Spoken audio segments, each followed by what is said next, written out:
Okay guys, welcome back. We're just working on the GPX now. The last video was the Lucioli Tube 250 hour review, and I've got that wheel here. It's now back in the GPX. We've got the spindle in, got the axle block on there. I'm going to put the wheel nut on now and sort of go through the tightening up procedure. Now, the thing I want to talk about is tightening up the back wheel nut on your rear axle. Time and time again I see where people have over tightened these, and I'm talking excessively over tightened the nut to the point where the wheel bearings are wearing out pretty quickly. So I'll just put that nut on, just make sure everything's clean before you put that nut on, and the nut's clean. Okay, just looking at how the wheel bearings are set up in this back wheel. You've got in the centre of the hub, you've got a tube, a spacer tube, okay, and then you've got your wheel bearings on either side, and then you've got your seals, wheel bushes, then locate into the seals, and the inner face will push against the inner race of the wheel bearing. So when I start tightening this nut up, you're getting everything pulled together. You're getting a bit of a crushing effect, shall we say. And if you over tighten this wheel nut,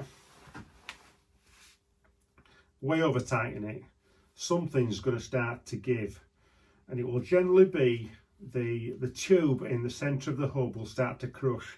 Now the tube in these wheels, and also on the KTM wheels that I've got, are aluminium. The tube in the centre is made of aluminium.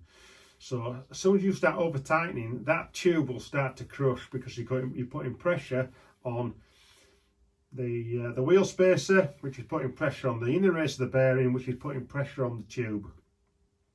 And too much torque will start to crush it, and then it will then start to push the race of the wheel bearing, the inner race of the wheel bearings out of line, and then you're going to get premature wear of the wheel bearing. So it's important that we get this nut to the specified torque. So ideally we need to be using a torque wrench like that. Okay, yeah, and it's set to 80 Newton meters for this bike. 32mm socket. If you haven't got a torque wrench, you might just have a standard 30 centimeter ratchet, a 300mm ratchet with your socket, or you might have a spanner like so. This is a cut down spanner. This is the spanner that I carry in my tool bag. Okay, and this is the right length you want to be using if you've got a spanner, or if you're using a 1/2 inch ratchet. You don't want to be using anything longer really, and you'll see why. So we'll just go through the tightening procedure. Normally I use a screwdriver just to put between the chain and the rear sprocket. That will help pull the axle forward, and the blocks will go up to the stop nuts. Okay, so just pull that, a little bit of pressure. You can put a rag in there if you want to, or a spanner, whatever you use. But we're not swinging on the back wheel. We're just putting enough pressure on it to pull these up to the nuts. So right, it's just tightening up now. That's it, it's clicked in, 80 Newton meters, job done. Push that forward, get your screwdriver out. Make sure you operate the brake pedal, bring the brake pads back in, and we're good to go. So we're now in a situation where we've been out riding, chain might have come off. For whatever reason, you might need to take your back wheel nut off. If you've over tightened your back wheel nut and you've got one of these in your toolbox or your tool bag that you're carrying, the chances are that you will not be able to get that nut undone with that spanner without bending it. So I generally don't bother with it, just leave it in my toolbox at home. I generally have a spanner or a T-bar like so with a socket, which when I'm out riding in my toolkit. So put the torque wrench to one side. So it's a torque, specified torque. I should be able to undo that nut quite easily with these tools. I'll just show you how easy it is. Like that. And it's undone. If I've got to put a scaffolding bar on the spanner to undo that nut, then there's something wrong. And I've seen it time and time again. I've been in the workshop at Eurotech, and I'm working on bikes, and I'm trying to get an axle nut off, and I cannot get the axle nut undone with the basic tools because they've been over tightened. Oh, Jesus. It's tight. Jesus Christ.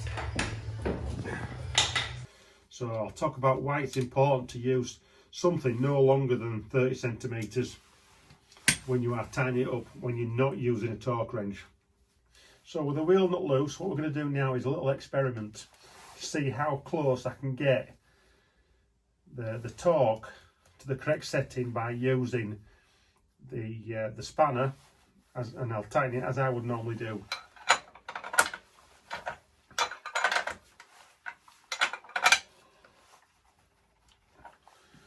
So I haven't gone mad with it.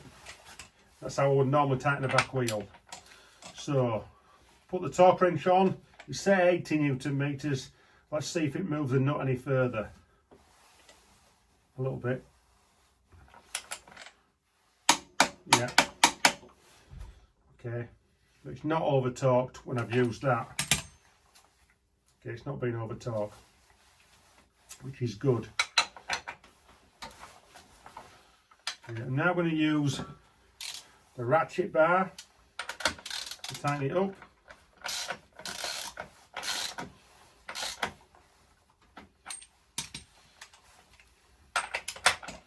And again,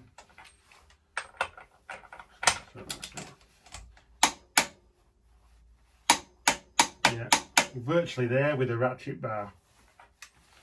So I've obviously got a better feel with the ratchet as opposed to the spanner. Not quite to the correct torque with the spanner. I'm less, slightly less, but not massively less, but enough to keep the wheel in place, enough to keep the wheel tight. I've got a better feel with the ratchet. If you are using a ratchet the same length as my torque wrench, the chances are you're going to over tighten it, aren't you? So just I sort of highlight the importance of not over tightening these axle nuts, because the number of times I've seen bikes with wheel bearings that are loose, it's all been down to over tightening of the axle. If you over tightened it, like I said, the best thing you can do if you're getting continual issues with rear wheel bearings, just replace the whole inner assembly, replace the seals, the spacer and the wheel bearings as a complete unit. Just put, you know, a complete job lot into the hub and start afresh. Oh, and just one more thing before we go. The rear axle nut. Make sure you have your axle nut on the caliper side of the wheel. Okay, on the KTMs and on the GPX, I think on most bikes, the way the axle is set up, the axle screws into the plate on the other side, doesn't it? And it's got a standard thread, it's got a right-handed thread. So if the bearings seized onto the actual wheel spindle, in these circumstances you would just get the breakup of the wheel bearings. If the nut was on the opposite side and the